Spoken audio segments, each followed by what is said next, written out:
साबिक chairman senator रजा रब्बानी ने कायम मुकाम सदर मुमलिकत यूसुफ रजा गिलानी की जानिब से जारी नैप ऑर्डिनेंस को खिलाफ आइन करार दे दिया। इकदाम पार्लिमानी निज़ाम की कमजोरी का सबब करार। वफाक की हुकूमत का बानी PTI के खिलाफ गद्दारी के मुकदमा बनाने का ऐलान। मुल्क तोड़ने की बातें करने वालों को नहीं छोड़ेंगे। हुकूमती तर्जुमान की प्रेस कॉन्फ्रेंस।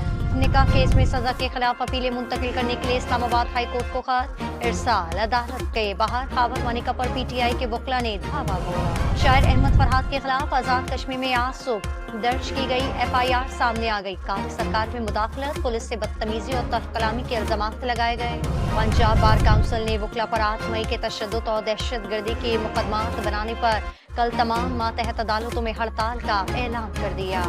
गुज़िश्ता 5 साल में टेलीकॉम सेक्टर में सरमायाकारी में इजाफा। कुल सरमायाकारी 5 अरब 57 करोड़ डॉलर रिकॉर्ड की गई। इकनॉमिक सर्वे रिपोर्ट जारी। जमात इस्लामी 31 मई को इसराइली मज़ालिम के खिलाफ यौम एहतजाज, जबकि 2 जून को कराची में गाज़ा मिलियन मार्च निकालने का ऐलान कर दिया। पेशावर के थाना सरबंद की हुदूद में शहीद असिस्टेंट सब इंस्पेक्टर की नमाज जनाजा अदा। पुलिस के चाकू चौबंद दस्ते की जसद खाकी को सलामी। मुल्क में सूरज कहर ढाने लगा। जामशुरू के इलाके मांचदन में हीट स्ट्रोक 2 भाइयों की जान ले गया।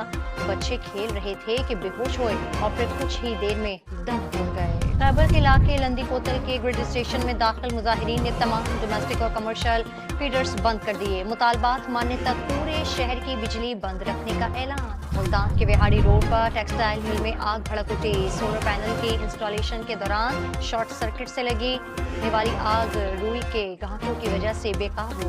पाकिस्तान अपना मल्टी मिशन कम्युनिकेशन सैटेलाइट कल लॉन्च करेगा। पाकसेट MM1 से पाकिस्तानी मवासलाती निज़ाम में बेहतरी मुतवक्के। आलमी मंडी में मंदी के रुझान ने डाली। मुल्क में पेट्रोलियम मसनूआत की कीमत में 6.5 से 7.5 रुपए फी लीटर तक कमी का इम्कान। और कराची की बंदरगाह पर दुनिया का सबसे बड़ा बहरी जहाज लंगर अंदाज जहाज 19,638 कंटेनर्स पर मुश्तमिल तजारती सामान लेकर कराची पहुंचा।